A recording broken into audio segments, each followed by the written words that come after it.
Notre vie chrétienne tient tout entière dans notre vocation à partager la vie divine. Et pour cela, à former avec Jésus-Christ une union aussi étroite que celle qu'il entretient avec son Père.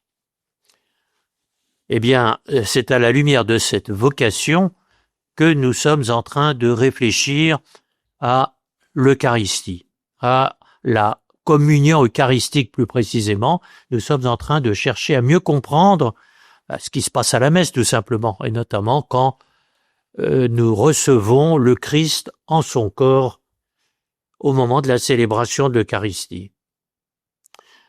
Cette réflexion sur cette notion même de communion, le mot communion peut vouloir dire des choses bien différentes. En tout cas, que veut dire communion? Cela nous a déjà permis de préciser quelques conditions sans lesquelles, dans l'Eucharistie, la communion n'en serait pas une. Et nous allons continuer maintenant en relevant quelques pratiques assez habituelles. Je suis sûr que beaucoup de ceux qui nous entendent vont s'y reconnaître. Relevant quelques pratiques habituelles auxquelles le dimanche, par exemple, nous souscrivons parce que tout le monde fait comme ça, mais qui témoignent d'une compréhension sans doute insuffisante de ce qui se passe réellement dans la liturgie. J'insiste sur ce mot « réellement ». Nous avons tous en tête l'expression « présence réelle du Christ ». Pour indiquer quoi? Quelque chose qui n'est compréhensible que dans la foi. Autrement dit, quelque chose que l'on sait, et on le sait parce que Dieu lui-même nous l'a dit, et Jésus-Christ nous l'a dit, mais quelque chose qui n'est pas de l'ordre de la sensibilité, ou même de l'imagination, ou même des idées. Quelque chose qui est radicalement... qui subsiste indépendamment de l'idée ou de la sensibilité que nous en avons. Bon. Relevons donc quelques pratiques qui vont nous montrer l'enjeu de ce que nous savons par la foi, parce que Jésus et l'Église en tant que Jésus continué nous en dit. Et je voudrais d'abord, ce sera notre premier point dans cet entretien, souligner que bien souvent nous nous comportons dans la liturgie en oubliant que nous sommes des invités. Alors la liturgie elle-même le dit, heureux les invités au repas des noces de l'agneau. Mais souvent on dit oui, je suis chez moi, et en quelque sorte nous faisons comme si c'est nous qui invitions le bon Dieu. Non, c'est voir les choses à l'envers.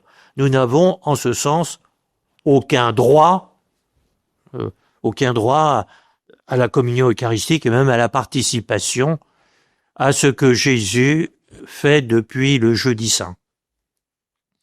Et je vous invite à regarder, par exemple, ou du moins à prendre conscience de ce que, dans nos communautés chrétiennes, on voit bien souvent se séparer, dire il y en a qui sont pour, il y en a qui sont contre, etc., se séparer partisans et adversaires d'admettre à la communion eucharistique, recevoir le corps du Christ vers la fin de la messe, admettre à la communion eucharistique des personnes en situation qu'on appelle irrégulière. Par exemple, des personnes qui, après un mariage à l'église, se sont séparées puis vivent désormais avec quelqu'un d'autre.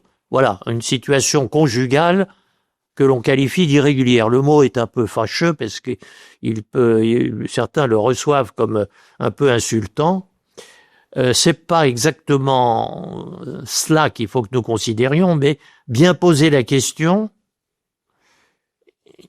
quel est ce prétendu droit à recevoir la Sainte Communion, indépendamment de savoir exactement dans quelles circonstances c'est possible ou pas possible. Et je dirais que l'on soit ou que l'on ne soit pas dans une situation chrétiennement régulière, pour reprendre ce mot, de toute façon, on n'a pas plus le droit de communier qu'on a le droit d'être l'ami de quelqu'un, encore plus un droit à devenir l'époux ou l'épouse de quelqu'un. Le jour du mariage, veux-tu? Et si celui qui est interrogé répond non, on a beau mettre toute la bonne volonté qu'on peut, on n'en fera pas notre époux, notre épouse. C'est comme ça. C'est une question de la réalité, la substance des choses, et non pas le ressenti, c'est le mot à la mode, le ressenti que nous en avons.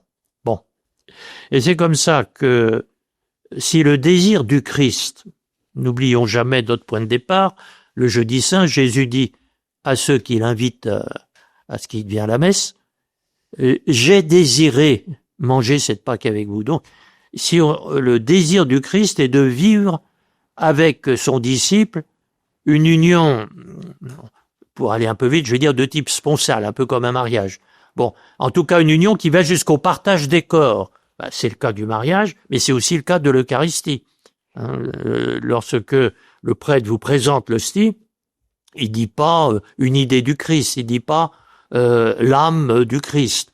Il vous dit le corps du Christ. Bon, donc si le Christ a la volonté d'un partage qui va jusqu'au partage des corps, alors s'applique ce que nous avons relevé à propos de l'union des époux, justement, dans nos premiers entretiens sur l'Eucharistie. Il faut préalablement une volonté de don mutuel total entre les deux partenaires. Donc Jésus est celui que communie. Une volonté de don mutuel total, et c'est à l'intérieur de cette volonté de se donner complètement l'un à l'autre qu'on peut comprendre que Jésus se donne corporellement à nous dans l'Eucharistie. Bon, mais alors s'il n'y a pas cette volonté de communion de vie absolue, on comprend que le geste est faussé. Exactement comme deux époux, je dirais, dont la donation mutuelle serait conditionnelle. Qu'est-ce que ça veut dire à ce moment-là ? Se donner jusque dans notre corps, c'est aussi loin que possible dans ce que nous disposons, se donner l'un à l'autre. Bon. Et donc, je dis ça avant même de parler avec saint Paul d'une convenance particulière entre l'union des époux et l'union du Christ et de l'Église.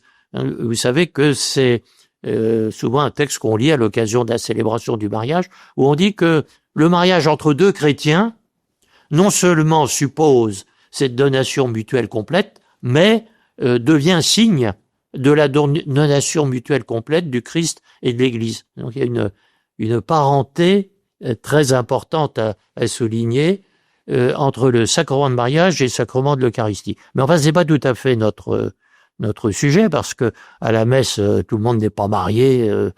Il y a beaucoup de gens qui sont là et qui vont recevoir le Christ corporellement sans être pour autant engagés dans le mariage. Mais ça, c'est autre chose.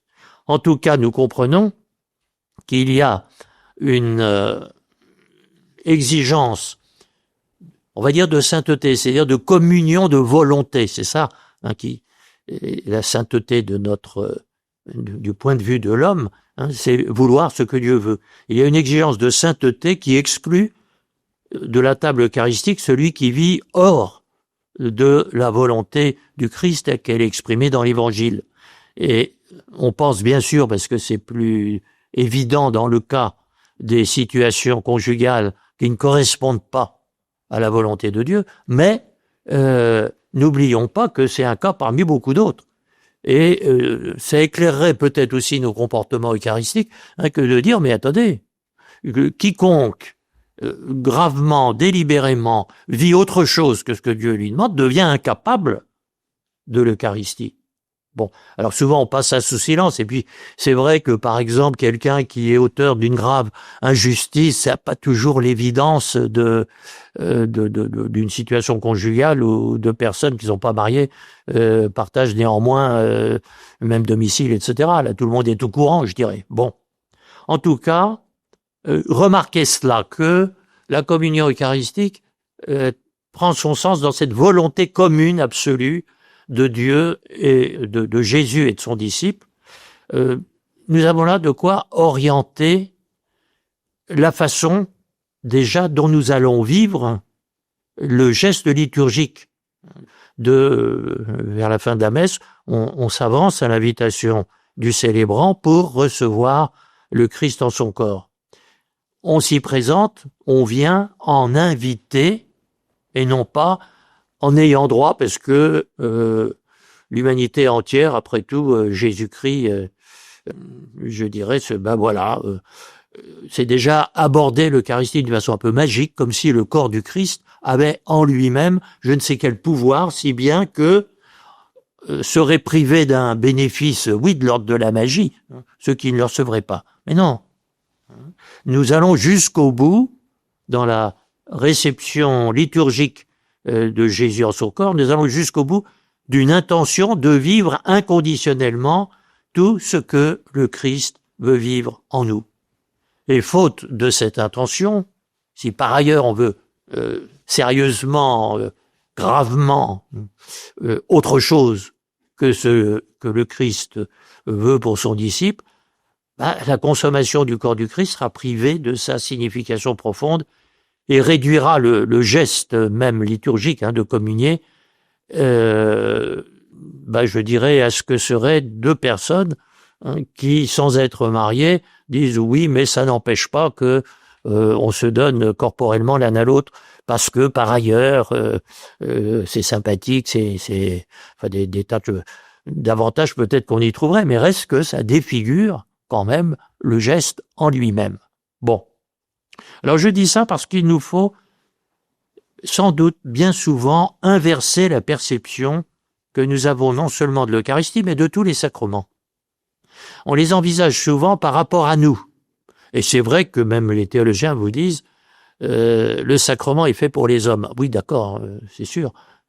Mais reste que à l'intérieur d'un don que Jésus a voulu nous faire de lui-même, et nous n'avons pas à mesurer les sacrements par le profit que nous en attendons, mais par rapport à la volonté de Jésus de vivre en nous jusqu'au bout le mystère fondamental, c'est celui de son incarnation, c'est-à-dire celui de Dieu qui veut partager en tout point notre vie humaine. Alors si nous disons oui, mais jusqu'à un certain point seulement, et tout, à ce moment-là, je dirais les sacrements, je dis pas deviennent inexistants, mais je dirais ne peuvent pas jouer leur rôle. Et c'est comme ça que il n'y a aucun bénéfice à attendre de l'Eucharistie, même reçue liturgiquement à la messe le dimanche, etc., si par ailleurs il n'y a pas cette volonté de communion de vie absolue avec le Christ. Alors ici je vais citer un auteur que beaucoup d'entre vous connaissent, un grand maître spirituel du XVIIe siècle, le père de Condrin. Le père de Condrin a participé à la fondation de l'Oratoire avec le cardinal de Bérulle, et notamment il a de très très belles pages sur l'Eucharistie et la façon de vivre l'Eucharistie. Et le texte que je vais prendre, justement, elle mérite d'inverser ce qui, bien souvent, parce que les habitudes et pas toujours les bonnes sont prises, y compris dans la liturgie, de dire, mais attention, nous devons pas communier parce qu'on en a envie, parce qu'on en est digne ou indigne, etc. Bon, bien sûr, je continue de dire qu'il y a des conditions à respecter, mais que nous allons inviter par le Christ pour satisfaire la volonté du Christ de partager notre vie. Alors, écoutons le père de Condrin. Nous devons aller à la Sainte Communion d'abord pour que Jésus-Christ soit en nous tout ce qu'il doit y être, et que nous y cessions nous-mêmes d'être ce que nous sommes. Alors, on me dit, quoi, on va disparaître? Je dirais exactement comme dans un ménage, encore une fois, entre deux époux, le don qu'ils se font l'un de l'autre, l'un à l'autre, fait que désormais ma vie, c'est toi. Désormais, je vis en toi. Et en ce sens, je disparais à moi-même. Ça ne veut pas dire que je perds mes responsabilités, ma conscience, etc. Mais ça veut dire que mon équilibre, il est en toi. Bon. Et donc, c'est à cela que Jésus nous invite. Et donc, nous devons aller à la Sainte Communion pour que Jésus-Christ soit en nous tout ce qu'il veut, tout ce qu'il doit être. Et c'est pour ça que tout à l'heure, je nous ai renvoyé au mystère fondamental de l'incarnation. Dieu veut être homme, non pas parmi les hommes, mais en chacun d'entre nous. Et faisant ainsi de nous un fils de Dieu. Bon, c'est ça le point d'équilibre des sacrements.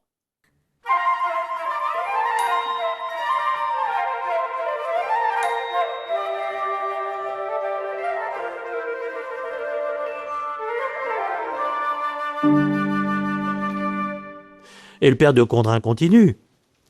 Les dons et les grâces même qu'il a plu à notre Seigneur de nous faire doivent nous porter à communier afin que nous ne nous les approprions pas et que nous n'en fassions pas l'usage que notre amour-propre voudrait en faire, mais afin que lui-même, Jésus, en prenne le domaine, la maîtrise absolue et qu'il emploie, selon son bon plaisir, ce don qu'il nous fait de lui-même.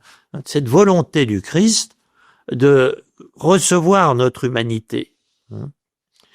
Je crois que beaucoup de choses changent dans notre piété quand on va à la messe, par exemple, quand on comprend que on vient non pas parce qu'on en a envie, non pas parce qu'on est vertueux, non pas pour je ne sais quel bénéfice ou récompense, mais parce que notre meilleur ami, mieux que ça, celui qui partage en tout notre vie jusque sur la croix, celui-là nous le demande comme une grâce qu'on va lui faire. J'emploie le mot grâce à dessein. Et le père de Condrin continue. Nous devons encore y aller par obéissance. Ah, voilà un mot chrétien qu'on oublie souvent. Par obéissance à la volonté que Jésus a de nous avoir pour membres. Nous sommes membres du corps du Christ, nous dit saint Paul. Vous voyez, cette communion corporelle va jusque-là. Et que nous ne sommes pas, je dirais, à côté du Christ. Nous sommes vivants de la vie du Christ. Et l'Eucharistie porte cela, je dirais, au maximum. Donc, par obéissance à la volonté que Jésus a de nous avoir pour membres, dans lesquels il puisse vivre pour son Père. Alors, derrière ça, cette volonté de se faire homme, en dernière analyse, cette volonté de Jésus de se faire homme, elle est que dans l'humilité de la condition terrestre, qui à ce moment-là cesse d'être humble pour devenir égale à celle de Dieu, eh bien, comme pour prendre son recul, je dirais, pour encore plus dépendre de son Père et donc se mettre à sa disposition, c'est peu dire, mais en tout cas, vous voyez, c'est pour une totalité d'amour que Jésus veut partager notre condition humaine face à son Père. Bon, et donc c'est pour ça aussi que nous devons lui permettre de vivre cela par rapport à son Père, et ainsi, finit le père de Condrin, qu'il continue, Jésus, sa vie divine sur terre.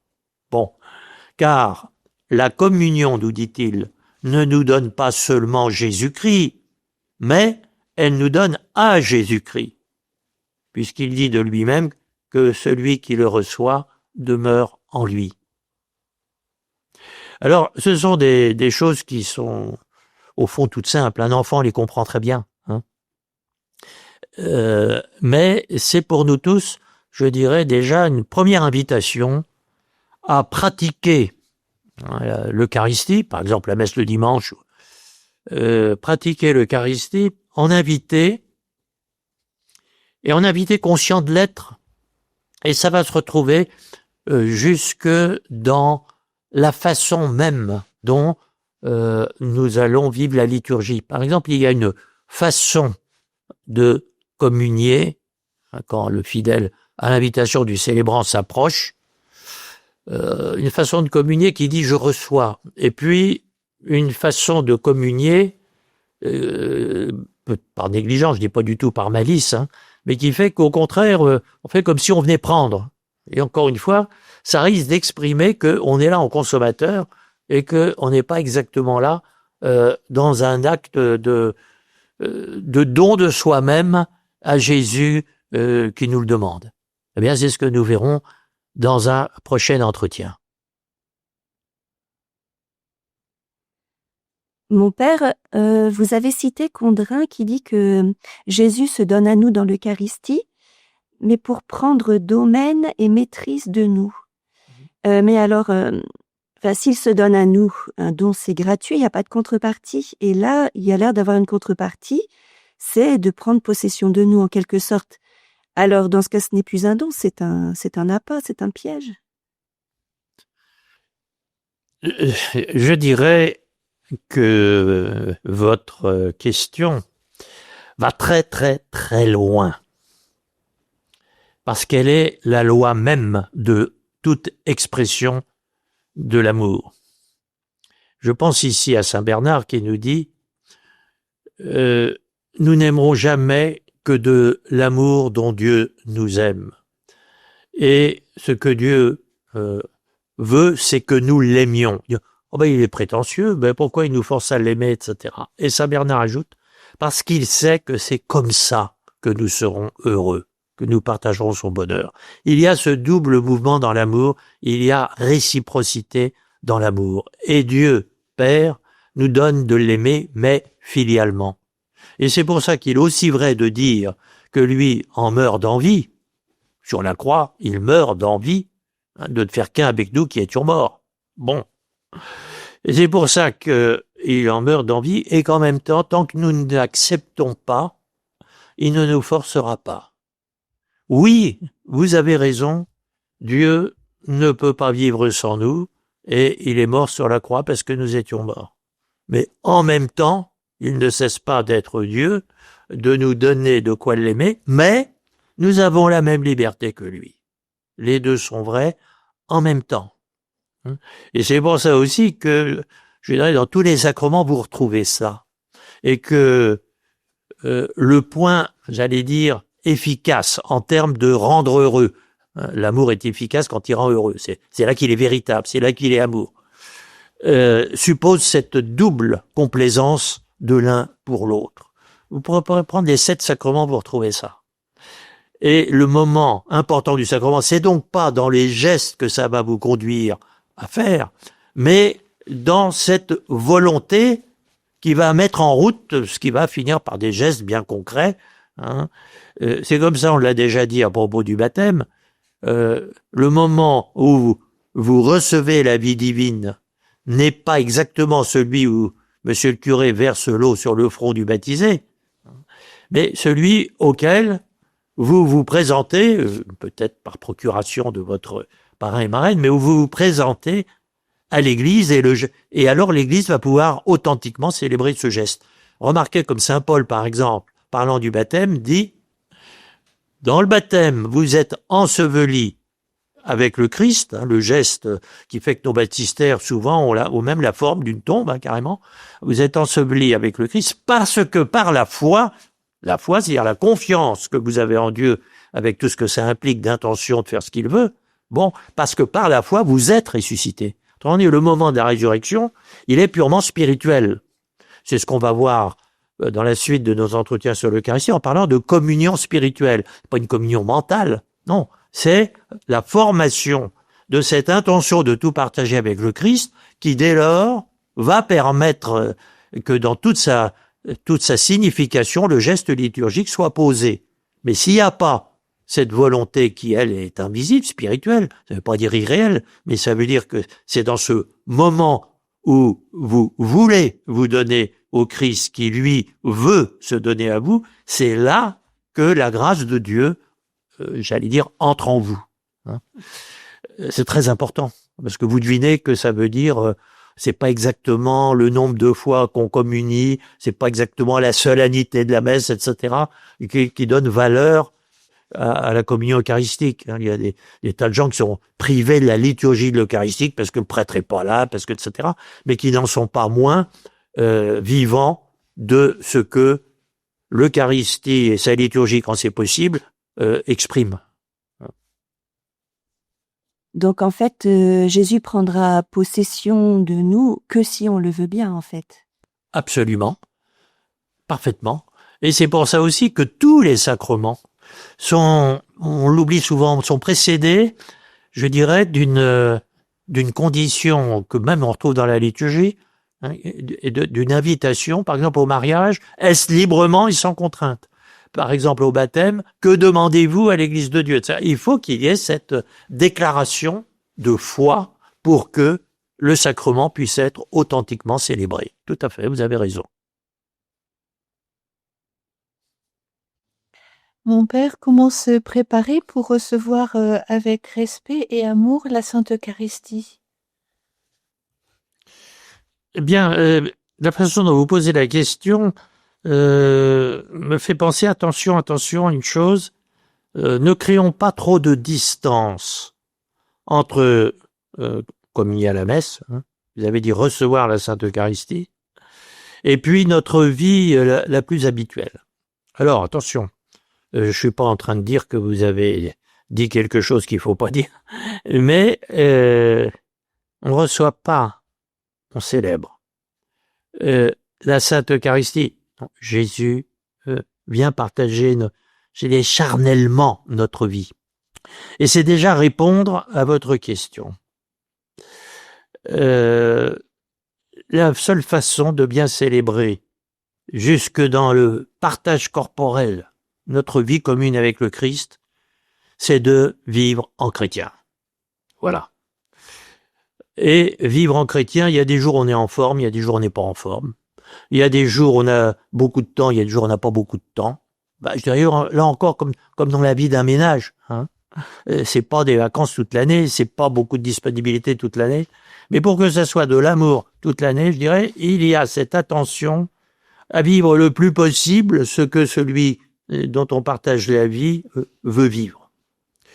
Donc, radicalement, il n'y a pas d'autre façon de se préparer à bien célébrer la messe et à recevoir Jésus en communion. Il n'y a pas d'autre façon que en vivant les 10 commandements et en vivant les conseils évangéliques, le plus possible, le mieux possible. C'est vrai aussi que, comme même l'acte liturgique de recevoir la Sainte Communion est le plus riche, j'allais dire, de tout ce qu'on peut vivre sur la terre, finalement. Hein.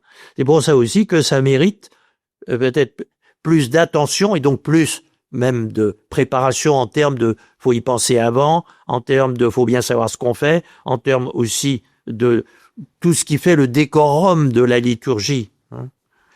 C'est plus vrai à ce moment-là que quand on est en train de faire la cuisine. Hein. Je dis ça, je dirais aussi, ou être au travail. D'accord.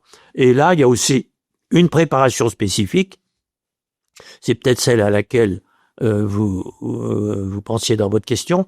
Et cette préparation spécifique, c'est d'abord que la liturgie soit, je dirais, à la hauteur de ce qu'on est en train de célébrer. Et donc, ça met en cause, je dirais, qu'elle soit bien faite, telle que le missel le prévoit, et que ça soit aussi quelque chose qui soit tourné vers le Christ et non pas, on se réunit entre amis, puis accidentellement, on termine par la messe. Je dis ça parce que Saint Paul le dit déjà, hein, quand il reproche aux Corinthiens, il dit attention, faut pas confondre la messe et puis le repas festif du dimanche. Hein.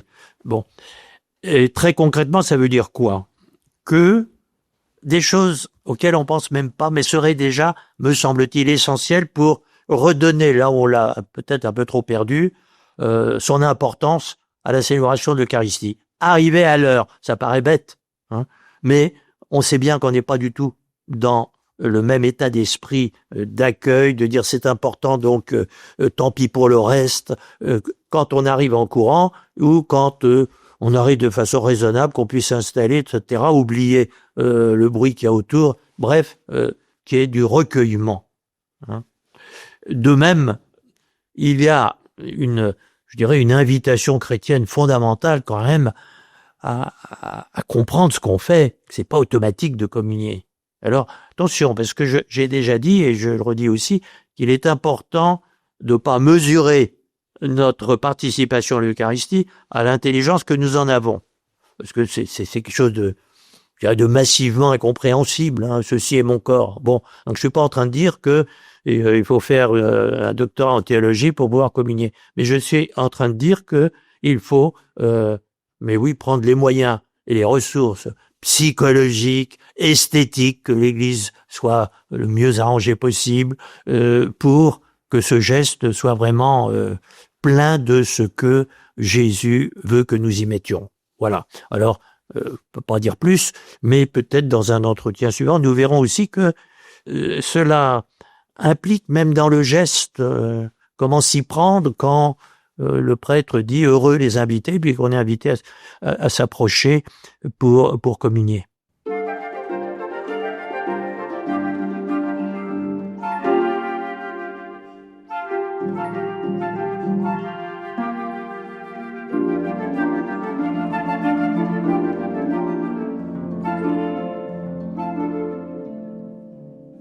Dans notre précédent entretien, j'ai annoncé que il y avait bien des éléments que nous négligeons dans la liturgie qui déjà nous orientent vers cette plénitude de signification de non pas recevoir une hostie ou non pas prendre une hostie, mais recevoir Jésus en son corps. Bon, les normes liturgiques prévoient des façons de communier. Alors comme on le rappelle jamais, on finit par l'oublier. Mais les normes sont précises et riches de signification. Par exemple, le lieu où l'on reçoit le corps du Christ dans l'Église, c'est pas n'importe où. Pour des raisons pratiques, quand il y a beaucoup de monde, par exemple, le célébrant annonce, écoutez, il y aura un prêtre au fond de l'église, il y aura un prêtre au milieu de la nef, et puis moi je resterai à l'entrée bon, il y a des contraintes pratiques que j'applique comme tout le monde, mais attention, il est normalement prévu que recevoir le corps du Christ, ça se place là où, dans beaucoup d'églises, il y a encore la table de communion. Ça se présente à la fois comme je dirais, quelque chose qui visiblement montre que la nef où se tiennent les fidèles dans l'église, voilà, c'est un lieu qui a sa cohérence, et puis le cœur de l'église, et plus encore le sanctuaire, là où est exactement l'autel, a un autre rôle. Ceux qui y circulent ne sont pas les mêmes que dans la nef. Bon. Et la séparation aussi, souvent, il y a comme une table, oui, la table de communion, et ici ou là, c'est un peu tombé en désuétude, mais on met une nappe sur cette table au moment où on invite les fidèles de s'approcher. Pourquoi tout ça? Eh bien, parce que cette communion a lieu au point de rencontre de ce qui arrive du ciel, Jésus, d'où aussi l'orientation traditionnelle, mais qui là aussi, je suis pas crispé sur cette tradition, mais fait que l'ensemble de l'action eucharistique est vers l'Orient, c'est-à-dire orienté, c'est le mot, vers le point d'où le Christ va paraître à la fin des temps, lorsque, dans sa gloire, il se manifestera pour conclure l'histoire de l'humanité. Autrement dit, ça nous met immédiatement dans une situation de rencontre. Et la table eucharistique étant le lieu où se fait, de façon cachée, parce que nous ne sommes pas encore à la fin des temps, de façon cachée, c'est déjà la rencontre du Christ qui s'opère. Donc c'est là que, normalement, a lieu la communion liturgique. Donc, point de rencontre de et le prêtre ici représente le Christ, entre le Christ qui vient par le ministère de son Église de façon cachée et le peuple de Dieu qui lui va vers cet accomplissement du royaume de Dieu à la fin des temps. Donc déjà, deux processions en quelque sorte qui viennent à la rencontre l'une de l'autre. Ça dit déjà beaucoup sur le fait qu'on n'est pas dans la consommation de quelque chose, mais dans la rencontre de quelqu'un.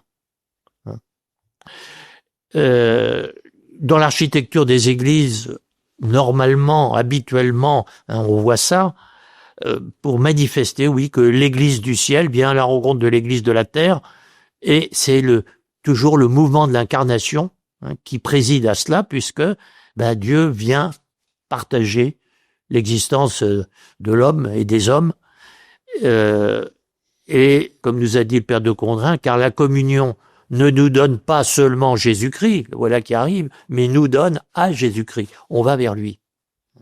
Bon. Une autre donnée liturgique significative, c'est que il faut, dans le geste même, vous allez recevoir sur la langue ou dans la main le corps du Christ. Bon, que ce geste lui-même indique que ce sont deux personnes qui se donnent et qui se reçoivent l'une l'autre, comme deux époux, encore une fois. Le père de Condrin insistait là-dessus, hein. Non seulement Jésus-Christ donne à nous, mais nous sommes donnés à Jésus-Christ. Et déjà Saint Bernard disait, quand nous mangeons Dieu, c'est nous qui sommes mangés par lui. Il faudra d'ailleurs qu'on dise pourquoi ça va jusqu'à manger, hein, et non pas le bon Dieu vient jusqu'à vous, puis ensuite on n'en parle plus. Non, il y a une véritable compénétration. Bon, alors on expliquera ça tout à l'heure, mais pour l'instant, hein, il faut que dans le geste même, celui qui le communiant, le fidèle qui reçoit le Christ, ne prend pas l'hostie, mais la reçoit, que ça soit sur la langue ou dans sa main. Et cela exclut, par exemple, un geste qu'on fait parce que c'est pratique, parce que personne n'a tellement réfléchi et tout, et le prêtre présente l'hostie, et puis avec le pouce et l'index, le fidèle le prend. Non, la main, je dirais, se présente pour recevoir. Et traditionnellement aussi, ayant reçu dans la main, on porte directement l'hostie à la bouche, mais sans prendre, et ensuite, évidemment, c'est pratique, hein, mais prendre l'hostie pour la consommer, parce que, je dirais, parce que fondamentalement, il faut manifester que on reçoit. Et c'est comme ça aussi que traditionnellement, c'est encore vrai dans bien des églises d'Orient, la main est recouverte du corporal. Cette étoffe que le prêtre ouvre sur l'autel au moment où va commencer la partie eucharistique de la messe, et que dans bien des églises, on arrive, surtout les dames, avec le corporal qu'on ouvre à ce moment-là, et c'est sur le corporal qu'on reçoit le corps du Christ, qu'on porte immédiatement à sa bouche, et non pas avec un deuxième geste qui fait qu'on le prend et puis que on mange. Bon. Tout ça pour dire que c'est le Christ qui se donne à moi. Et qui, bien entendu, fait aussi que on prive la réception de l'Eucharistie de son sens profond quand on se sert soi-même, hein. Le self-service eucharistique, c'est absolument pas possible dans la liturgie, et je dis là ce que dit le missel, hein. Je suis pas en train de dire faut oublier la réforme liturgique. Je dis il faut appliquer la réforme liturgique, hein, et avec tous les documents par lesquels l'Église ne cesse de nous rappeler tout ce que je suis en train de dire. Et il y a aussi une chose très très importante, puisque c'est Jésus qui se donne à moi et que je reçois, que le geste est un geste qui part du sacerdoce, et que c'est normalement, essentiellement, un geste sacerdotal, parce que c'est le jeudi saint, c'est Jésus, prêtre, qui se donne à moi dans son corps. Alors, il peut y avoir des contraintes, beaucoup de monde à la messe, etc., qui fait que, d'une façon, par ailleurs, très strictement encadrée par l'Église, le prêtre se fasse aider, hein, par des laïcs qui ont reçu mission pour ça. Hein. Mais justement, l'Église encadre cette pratique de façon qui sauve de toute façon l'origine sacerdotale du geste. Hein. C'est Jésus qui vous donne Jésus. C'est pas quelqu'un qui vous donne une hostie. Et donc, le rôle du ministre est beaucoup plus que de distribuer la communion. C'est souvent l'expression qu'on emploie, et puis voilà, elle est ce qu'elle est. Mais il s'agit que le ministre rende le Christ présent lui-même dans cet acte de se donner corporellement. Alors encore une fois, le prêtre peut être aidé, mais il peut pas être remplacé pour ça. De ce fait, le sacerdoce, parce qu'il fait du prêtre un autre Christ, hein, c'est l'expression est classique, le sacerdoce est irremplaçable dans le geste de la communion, sauf à remplacer la rencontre de deux personnes par la consommation de quelque chose. Et là aussi, on retrouve dans l'Eucharistie ce que on retrouve fâcheusement parfois dans le mariage. Hein. C'est pas deux corps qui se mélangent, je dirais, quand deux épouses donnent l'un à l'autre, ce sont deux personnes qui se donnent l'une à l'autre jusqu'à ne former qu'un seul sujet, jusque dans leur corps, dans tout ce qui est à leur disposition, ils ne sont plus que l'un pour l'autre, l'un par l'autre. Donc vous voyez, même si les circonstances font que c'est pas la main du prêtre qui vous présente le corps du Christ parce qu'il y a trop de monde à la messe ou je sais pas quoi,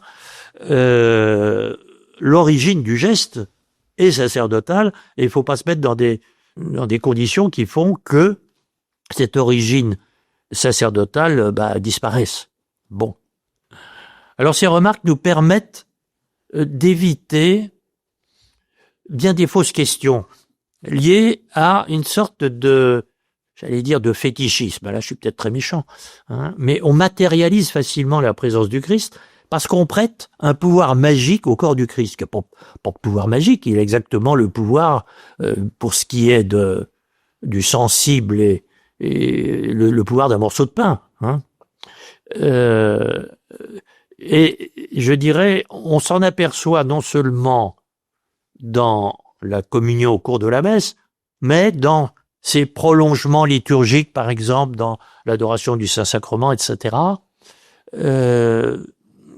que tout ce qu'il y a de visible, de matériel, doit contribuer à nous porter à un acte de foi où c'est ma personne qui se donne à ta personne, Jésus, au moment où toi tu te donnes à moi, et à la limite, même si matériellement ce n'est pas vérifiable parce que les circonstances font que je peux pas être physiquement à la messe dimanche parce que je suis malade ou le curé est trop loin ou je sais pas quoi, je dirais ça ne me prive pas de la grâce de l'Eucharistie, même si elle ne peut pas actuellement atteindre sa visibilité.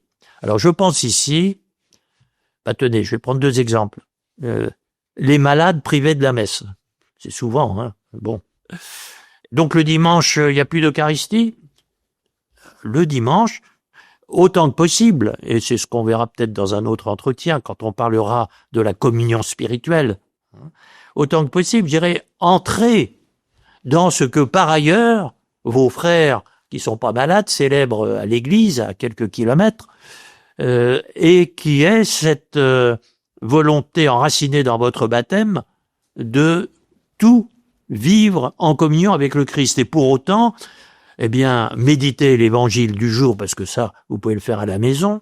Et pour autant, si ça vous aide, regardez la messe à la télévision, si vous pouvez pas faire mieux. Des tas de choses qui déjà vont vous mettre dans cette intention eucharistique. Et puis, au-delà des malades, il y a tous ceux qui sont dans des pays où l'Église est pas très développée et tout, et où, on peut pas raisonnablement dire qu'on va participer à la messe. Mais il y a aussi une autre chose. C'est tout ce qui, surtout dans les églises d'Occident et surtout depuis le XIIIe siècle, s'est développé.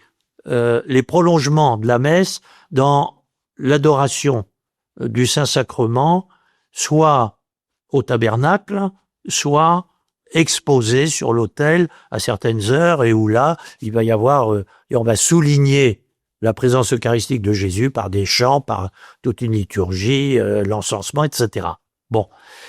Et pour bien comprendre que ce que ces chants, ce que cette solennité, ce que le fait, par exemple, que on entre dans l'église pour passer un petit moment près du Saint-Sacrement, pour comprendre que tout cela suppose justement quelque chose d'antérieur et de plus profond et je dirais qui fait partie finalement de la préparation eucharistique.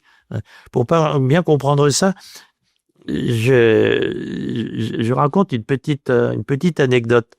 Je voyais des fidèles qui réclamaient un peu sur le mode de la revendication que l'adoration du Saint-Sacrement, donc avec monsieur le curé qui expose le Saint-Sacrement, qui prend les vêtements liturgiques pour ça, qui ensuite va bénir tout le monde avec le Saint-Sacrement, mais oui, il faudrait le faire plus souvent, etc.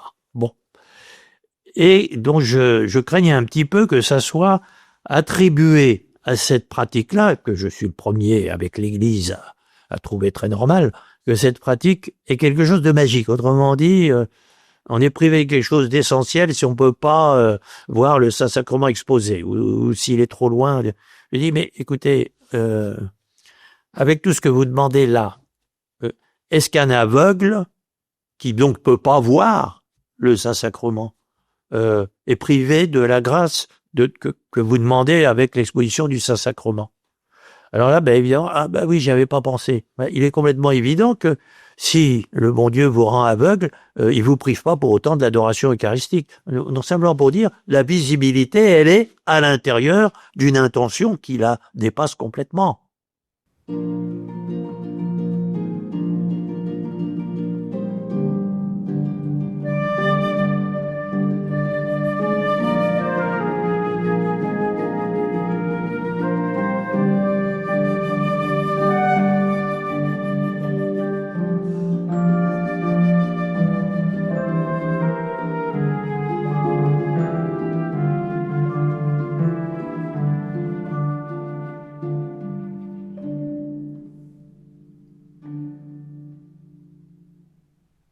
Et c'est comme ça aussi, je disais tout à l'heure, pour les malades.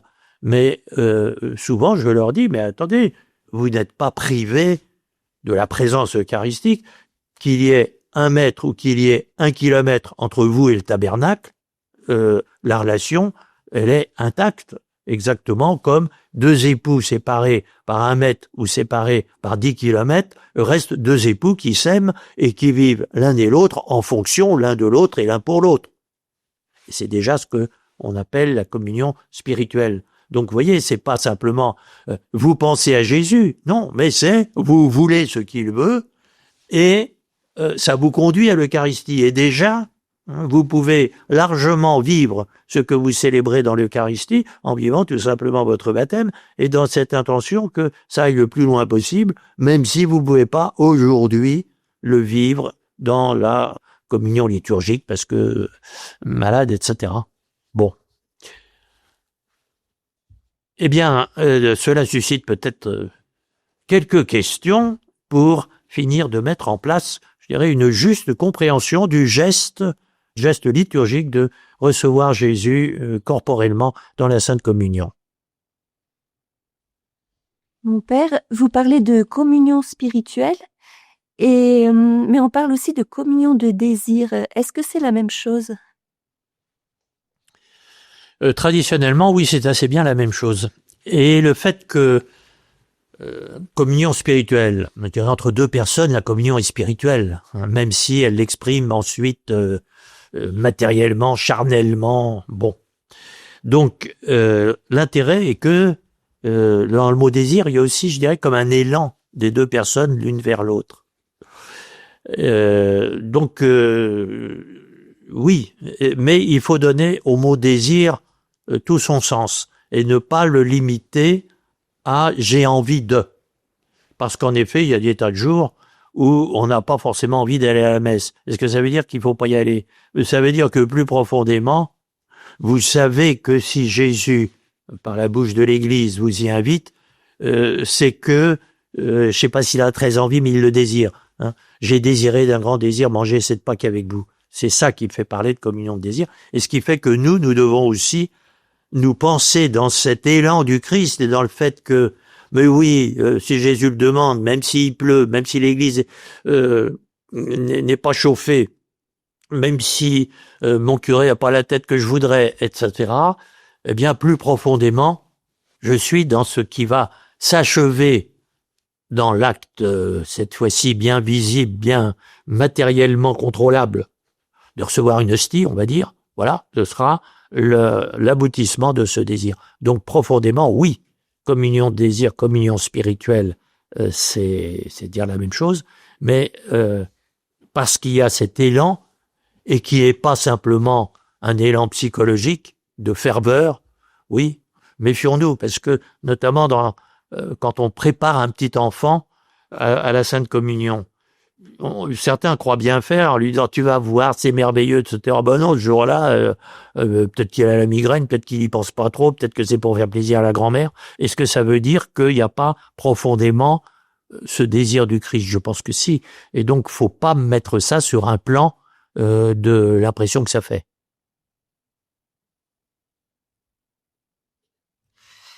Mon père, voilà, j'ai connu quelqu'un qui voulait absolument communier tous les jours, même quand il n'était pas chez lui, et qui des fois rendait un peu la vie compliquée à ceux qui l'accueillaient. Est-ce qu'on n'est pas un petit peu proche du fétichisme? Enfin, voilà, comment vivre ça, comment comprendre? Bien sûr, ne soyons pas trop sévères. Nous avons tous je dirais, on comprend pas tous, même nous comprenons tous bien mal l'Eucharistie. Donc, ne soyons pas trop sévères sur différentes pratiques. Mais il est déjà très instructif de voir que l'Église a connu des variations à l'infini sur la fréquence de l'Eucharistie. Jusque vers le Xe siècle, on voit que autant de messes, autant de personnes qui communiaient, tout le monde communiait, dans la mesure, encore une fois, on avait la capacité, mais je veux dire, voilà, c'était l'usage. Alors que l'usage, il y a, avant Saint Pie X, mais depuis déjà des siècles, dans l'Église latine, on communiait rarement. Une Thérèse d'Avila communiait toutes les semaines et on considérait que c'était remarquable. Bon. Donc déjà, cette élasticité nous montre que on ne peut pas mesurer la grâce de l'Eucharistie et la pratique de l'Eucharistie à sa fréquence, et je dirais la même chose pour sa solennité.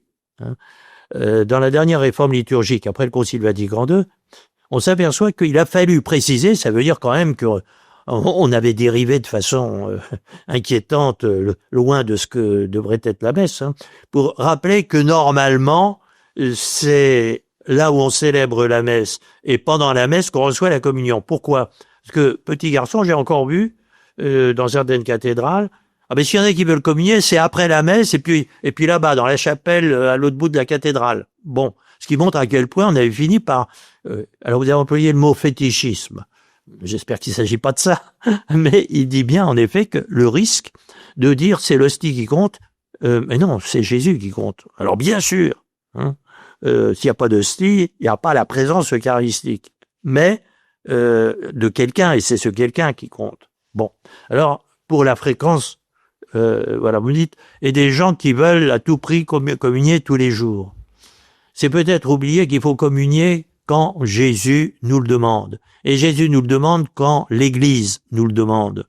Et c'est pour ça, j'ai dit, nous sommes des invités. Et c'est pas nous qui disons, je veux être invité tous les jours. Ça, c'est s'imposer. Et à partir de là, je dirais, soyons attentifs à ce que l'Église, et qui en plus est bonne mère, enfin, je veux dire, qui est très souple dans ces questions-là. L'Église nous dit, mais faire valoir une exigence qui finit par déséquilibrer ce que l'Église, dans les circonstances qui seront celles où le bon Dieu nous a placés, vous disiez, cette personne fera l'impossible, par exemple, pour perturber, au fond, toute la communauté chrétienne à cause de... Alors, il y a ceux aussi qui voudront que ça soit la messe du soir, ceux qui veulent que ça soit la messe du matin. Bon, à ce moment-là, vous sortez de l'intention du Christ, c'est complètement évident. Alors, là où c'est possible, aujourd'hui, l'Église, et Vatican II l'a encore souligné, dit, communier fréquemment. Bon, donc, puisque l'Église me dit, je vais le faire.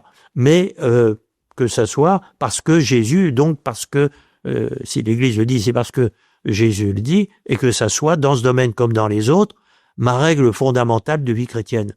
Et ça donne toute sa valeur à un mot qu'on oublie toujours, le mot obéissance, qui est un mot d'amour, qui n'est pas un mot d'esclavage, et qui fait que la bonne communion, c'est bien répondre avec toute ma vie à ce que Jésus attend de moi. Et voilà. Mon père, du coup, communion fréquente. Alors, par exemple, quelqu'un qui va à la messe régulièrement en semaine, s'il est empêché le dimanche, comment il peut faire, quoi? Parce que est-ce que la communion du dimanche est plus importante que celle de semaine? Enfin, est-ce qu'il y a une préséance? Comment ça marche? Alors, il y a d'abord une chose qu'il faut rappeler. L'Église nous dit de célébrer le dimanche. Et que ça, je dirais, ça précède la messe. La célébration du jour du Seigneur, le dimanche, ça s'impose à tous, je dirais, c'est l'Église ne peut pas dire bah tiens, on abolit le dimanche, parce que ça c'est le jour repère du calendrier chrétien, celui de la résurrection du Christ, et l'Église n'en a pas la maîtrise. En revanche, quoi faire le dimanche? Là, on tombe dans ce qu'on appelait, et qu'on devrait appeler peut-être encore, les commandements de l'Église.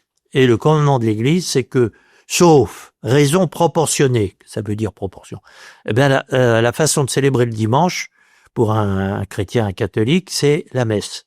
Voilà. Mais vous voyez, c'est relatif à quelque chose de plus fondamental, et où là, vous n'êtes pas dispensé, c'est le jour du Seigneur. Alors pour la personne, il dit, ben oui, mais voilà, j'ai des contraintes proportionnées à fait que je peux pas raisonnablement, si je suis médecin d'astreinte aux urgences à l'hôpital, peut dire, bah tant pis pour les malades, je vais à la messe. Non, son devoir est de rester à ce moment-là dans son service. Bon, mais qu'il trouve aussi les moyens. Et tout à l'heure, dans l'entretien précédent, en disant c'est pas parce que vous êtes malade qu'il n'y a plus de dimanche, même si c'est parce que vous êtes malade que vous pouvez pas aller à la messe. Bon, on retrouve la même chose. Et donc avec les mêmes moyens aussi. Et l'Église vous dit pas faut faire comme ci, il faut faire comme ça, mais elle vous dit laissez pas tomber le dimanche pour autant. Messe de semaine. Ça touche, qu'on a déjà dit, de la fréquence de la célébration de l'Eucharistie qui a été d'une élasticité formidable à travers les siècles. Très solennelle, rarement, dans certains cas, très simple, 20 minutes, très fréquemment, et on tend à avoir un peu cette habitude pour les messes de semaine, par exemple, dans l'Église latine. Bon. Et même dans l'Église latine, vous avez par exemple le diocèse de Milan qui a gardé des habitudes liturgiques très très anciennes. Pendant la semaine sainte, pas de messe, zéro. Lundi saint, mardi saint, mercredi saint, pas de messe. Bon.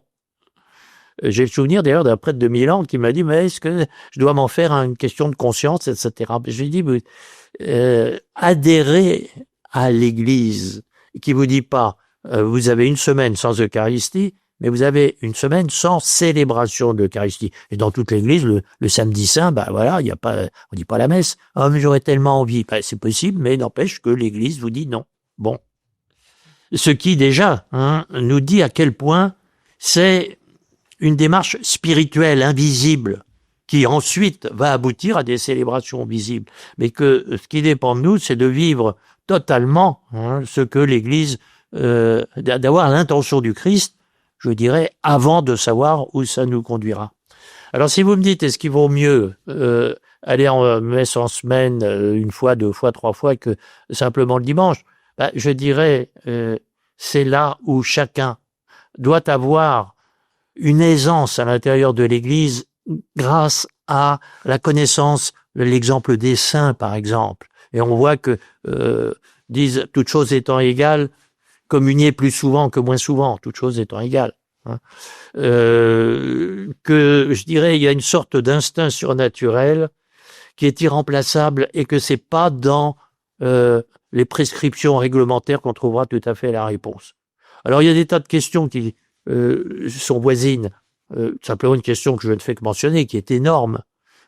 Comment se fait-il, par exemple, que les tout petits enfants, contrairement à ce qui se faisait dans l'Antiquité, ne communient plus. On attend qu'ils aient l'âge de raison. Bon, je vais te poser la question. Comment se fait-il que, en Orient, on ne conçoit pas que on puisse communier autrement que sous les deux espèces, c'est-à-dire non seulement au corps du Christ, recevant une hostie, mais au sang du Christ, en buvant au calice. Bon, alors je ne fais que poser la question, ça nous emmènerait trop loin, on aura peut-être une occasion de la traiter, mais pour vous dire à quel point nous sommes là dans la relation à quelqu'un et la façon d'exprimer, et non pas dans le rapport à quelque chose, même si c'est le corps du Christ. Ah, quelle merveille, oui, d'accord, mais c'est à comprendre à l'intérieur de la relation qu'il veut entre lui et nous.